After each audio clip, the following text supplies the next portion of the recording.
మన ప్రభువైన యేసుక్రీస్తు పరిశుద్ధ నామములో ఈ పాడ్కాస్ట్ ద్వారా వాక్యం ఉంటున్న ప్రతి వారికి నా హృదయపూర్వకమైనటువంటి వందనాలు. దేవుడు మిమ్మల్ని దీవించునుగాక.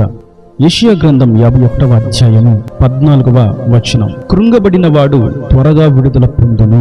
చదివినటువంటి వాక్య భాగంలో ప్రభు ఒక శ్రేష్టమైనటువంటి మాటను తెలియజేస్తున్నారు. ఆయన త్వరగా విడుదలను కలుగు చేస్తాను అని. ఎవరైతే కృంగి ఉన్నారో ఆ కృంగబడిన వారిని ఆయన విడుదల చేస్తాడు. అయితే ఆ కార్యమును ఆయన త్వరపెడుతూ త్వరగా నేను విడుదల చేస్తానని సెలవిస్తున్నాడు. ఇక్కడ వాక్యాన్ని మనం జాగ్రత్తగా గమనించినట్లయితే ఈ మాటను తన స్వాస్యముతో తన స్వకీయ సంపాద్యముతో ప్రభు సెలవిస్తున్నారు. ఆయన మీద ఆధారపడి ఆయన మాట విని ఆయన ఆజ్ఞకు లోబడి ఆయన వాగ్దానాన్ని అనుభవించడానికి లోకము నుండి బయటకు అడుగుపెట్టి దేవుని రాజ్యం కొరకు కనిపెట్టుకుని ముందుకు సాగిపోతున్నటువంటి పరిశుద్ధులకు నీతిమంతులకు ఆయన స్వకీయ సంపాద్యమునకు ఈ మాట సెలవిస్తున్నారు. విమోచింపబడిన వారని, నా పేరు పెట్టబడినటువంటి నా స్వకీయ సంపాద్యము అని, నా కొరకు కనిపెట్టుకున్న వారని, నా ఆజ్ఞల వెంబడి పరిగెడుతున్న వారు అని ఆయన జనుల కొరకు ఆయన సెలవిస్తున్నారు. కృంగబడిన వారి యొక్క పరిస్థితిని మనం ఒకసారి జ్ఞాపకం చేసుకున్నట్లయితే వారు ఎందుకని కృంగి ఉన్నారు?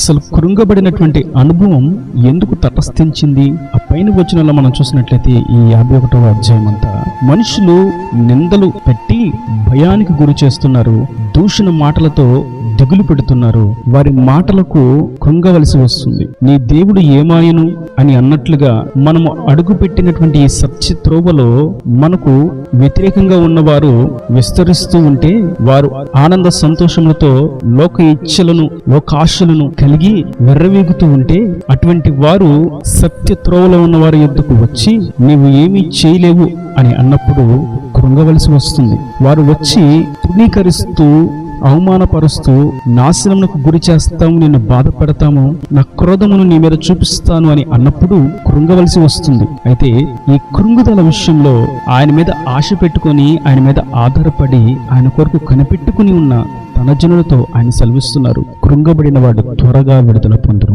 అవును, కృంగిన వారిని ఎప్పుడు ఆయన లేవనెత్తువానిగానే ఉన్నాడు. పడిపోవానికి సహాయం అందించువానిగానే ఉన్నాడు. తత్తరిల్లిన హృదయములతో, కృంగిన హృదయములతో ఆయన ఎప్పుడు ఆదరించి, బలపరిచి, ధైర్యపరిచి, ప్రోత్సాహపరిచి నిలబెట్టగలిగినటువంటి మాటలనే మాట్లాడతాడు. ఆయన లేవనెత్తి నిలబెడతాడు. ఆయన సాక్షిగా తేజరిల్లింప చేస్తాడు. కనుక నేను ఈ వాక్యం ఉంటున్నటువంటి నా ప్రియ సహోదరులారా, ఈ విషయంలో కృంగి ఉన్నప్పటికీ మనలను విమోచించే, విడుదల చేసే, నిలబెట్టగలిగే, చెయ్యందించే సహాయకుడు మనకు ఉన్నాడు. సరైనటువంటి సహకారి మనకు ఉన్నాడు. మన సహాయకర్త మన ప్రభు అయినటువంటి యేసుక్రీస్తు. ఉద్యోగం లేదని, వ్యాపారంలో నష్టములు వచ్చి ఉన్నవని, వ్యాపారం విస్తరించట్లేదు అని, కుటుంబంలో సమాధానం లేదని, సంతానం లేదని, ఆర్థికంగా నలిగి ఉన్నామని, అప్పుల వలయాలలో చిక్కుకుని ఉన్నామని, అనారోగ్య పరిస్థితులకు తాళలేకపోతున్నాము అని, చదువులను గూర్చి, విదేశ ప్రయాణాలను గూర్చి, ఉన్నత చదువులను గూర్చి, చదువులకు కావలసిన ఆర్థిక తోడ్పాటును గూర్చి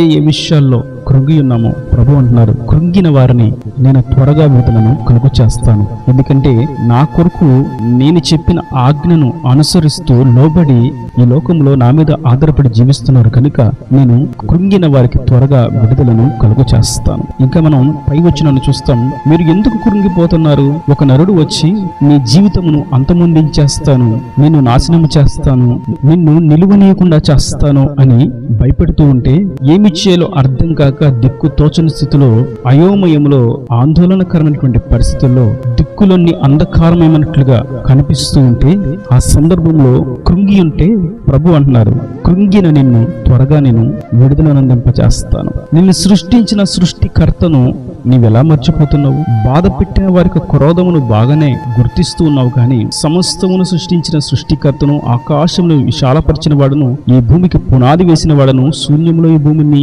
నిలబెట్టిన వాడను, వేలాడతీసిన వాడనైనటువంటి నా శక్తి సంపన్నతలను నీవెందుకు మర్చిపోతున్నావు? నీవు కృంగినను నేను లేవనెత్తుతాను. అందుకే వాక్యం ఈ రీతిగా సెలవిస్తున్నది, నీతిమంతుడు 7 మార్లు పడినా వాడు తిరిగి లేచి నిలబడతాడు. ఎందుకంటే వాడిని నిలబెట్టగలిగినటువంటి శక్తిమంతుడు, సత్యస్వరూపి వానితో ఉన్నాడు కనుక నీతిమంతులను ఆయన నిలబెడతాడు. కృంగి ఉన్న వారిని ఆయన లేవనెత్తుతాడు. ఆయన రక్తంలో కడగబడి, ఆయన ఆత్మశక్తి చేత నింపబడి, ఆయన ఆలోచన చొప్పున నడిపించబడుతూ, ఆయన కొరకు ఈ లోకములో ఉన్న వాటన్నిటినీ వ్యర్థమైన వాటిగా ఎంచుకొని విడిచిపెట్టి అసహ్యమైన దానిగా చూస్తూ, కక్కి వేసినటువంటి వాంతు వలె చూస్తూ బయటకు వచ్చి దేవుని కొరకు సర్వసత్యంలో నడుచుటకు అడుగు వేసిన తన జనులను ఆయనే విడుదల చేస్తాడు, త్వరగా విడుదల చేస్తాడు. మరొక అంశాన్ని మనం చూస్తాం. లూకా సువార్త 18వ అధ్యాయము 7వ వచనం. దేవుడు తాను ఏర్పరచుకుని వారు దివారాత్రులు తన్ను గూర్చి మొర్ర పెట్టుకుని చుండగా వారికి న్యాయము తీర్చడా,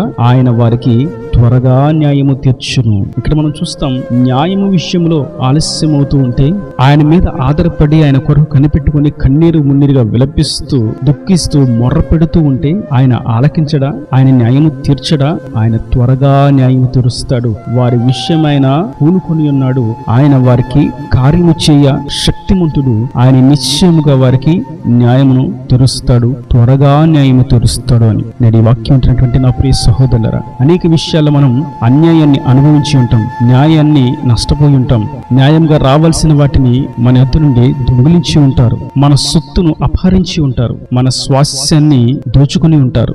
న్యాయం కొరకు ఎటు వెళ్ళినా అన్యాయమే ఎదురవుతూ ఉండొచ్చు. ఎవరిని ఆశ్రయించిన ధనానికి, అధికారానికి, కులానికి, మతానికి దాసోహం అవుతూ న్యాయాన్ని తప్పిస్తూ ఉండొచ్చు. అయితే నేను ఆరాధిస్తున్నటువంటి నా ప్రభు సెలవిస్తున్నారు, ఆయనను ఆశ్రయించిన తన జనులకు ఆయన త్వరగా న్యాయము తీరుస్తాడు.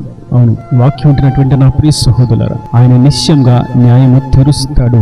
యోసేపుకు అన్యాయం జరిగితే ఆయన విడిచిపెట్టలేదు. తన వాగ్దానము నెరవేర్చుటకు సమయం వచ్చిన నాడు తనకు న్యాయమును కనపరిచాడు. అతను ఏ దోషము చేయలేదని, అతను చనిపోలేదని, తన కొరకు కనిపెట్టుకున్న వారిని ఎప్పుడు ఆయన విడిచిపెట్టడు అని యోసేపు పక్షమున ప్రభు న్యాయమును తీర్చాడు. దానియేలును సింహాల బోనులో వేస్తే విరుద్ధమైనటువంటి కార్యాన్ని తలపెట్టావని, నన్ను తప్ప వేరొకరిని నిజమైన దేవుడు అని చెప్తూ పూజించావు అని అపనిందలు వేసి అన్యాయంగా సింహాల బోనులో వేస్తే ప్రభు న్యాయమును కనపరిచారు. దానియేలు దేవుడు నిజమైన దేవుడు అని రుజువుపరిచాడు. కనుక ఆయన కృంగిన వారిని త్వరగా విడుదలను అందింపచేస్తాడు. న్యాయం కొరకు ఎదురు చూస్తున్న వారికి త్వరగా న్యాయమును తీరుస్తాడు. ఏ ఏ విషయాల్లో ఎవరెవరైతే కృంగి ఉన్నారో వారందరినైనా విడుదలను అందింపచేస్తాడు. యెఫ్తా కృంగి ఉన్నాడు, తన సహోదరులు అతన్ని వెలివేశారని. కానీ ప్రభు ఆ కృంగిన యెఫ్తాను లేవనెత్తాడు. శత్రువుల నుండి విడిపించగలిగినటువంటి వ్యక్తి యెఫ్తా మాత్రమే అని తన సహోదరులు తిరిగి అతని యొద్దకు వచ్చి బతిమలాడి అతనిని వారితో పాటు తన స్వదేశానికి త్వరగా తీసుకుని వెళ్లారు. కృంగిన వారి విషయమైన నిశ్చయంగా న్యాయమును కనపరుస్తారు, త్వరగా న్యాయమును తీరుస్తాడు. కృంగిన వారి విషయమైన త్వరగా పూనుకుంటాడు, వారిని విడుదలను అందింపచేస్తాడు, విడిపించి వారిని సాక్షిగా నిలబెడతాడు. న్యాయము కొరకు కనిపెట్టుకున్న వారికి ఆయన న్యాయము తీరుస్తాడు. సంవత్సరాల తరబడి కోర్టులో న్యాయము అందకపోయినా, అన్యాయంగా కోర్టులో కేసు పెట్టబడిన ఈ ప్రతికూలమైన ప్రతి పరిస్థితి నుండి ఆయన మీద ఆధారపడి ఆయనకు దివారాత్రులు మొర్ర పెడుతున్న వారికి త్వరగా న్యాయమును కనపరుస్తాడు. కనుక ఆయన త్వరగా చేయగలిగినటువంటి శక్తిమంతుడిగా మనకు ప్రత్యక్షమై ఉండగా, కృంగి ఉన్న న్యాయం కొరకు కనిపెట్టుకుని ఉన్న ఆయన మాత్రమే సహాయం చేయగలవాడు అని ఆయన వైపు తిరుగుదాం. ఇంకనూ ఆయన మీద విశ్వాసంతో, నిరీక్షణతో ముందుకు సాగిపోదాం. ఆయన ద్వారానే కార్యములను అనుభవిస్తాం. ఇన్న దేవుని మాటల ప్రతి వారి హృదయంలో నీరుకట్టి ఫలింపు చేయను కాక. ఆమేన్. God bless you. తలలు వంచి కన్నులు మూసినట్లయితే మీకు కూర్చుని ప్రార్థన. ప్రేమ స్వరూపకరణ కటాక్షం వల్ల తండ్రి, నా ప్రభు వాక్యాన్ని ప్రతి వారిని మీరు నిందాలుగా దీవించండి, ఆశీర్వదించండి. కృంగిన వారిని మీరు త్వరగా విడిపిస్తానని, న్యాయం కొరకు మొర్రపెడుతున్న వారికి త్వరగా న్యాయం తీరుస్తానని మీరు సెలవిచ్చారు. వాక్యం ప్రతి వారు ఏ విషయాలు కృంగి ఉన్నారో వారిని మీరు లేవనెత్తండి. ఎక్కడెక్కడ న్యాయం కొరకు ఎదురు చూస్తూ ఉన్నారో, విఫలులై ఉన్నారో ఆ విషయాల్లో వారికి న్యాయమును త్వరగా తీర్చండి. ఇంకా వారి ప్రతి అవసరతను, అక్కరను ఈ మహిమను తీర్చి మీరు రాకడ రాజ్యంలోకి సిద్ధపరచమని యేసు పరిశుద్ధ నామమున ప్రార్థించి వేడుకుంటున్నాను తండ్రి. ఆమేన్, ఆమేన్.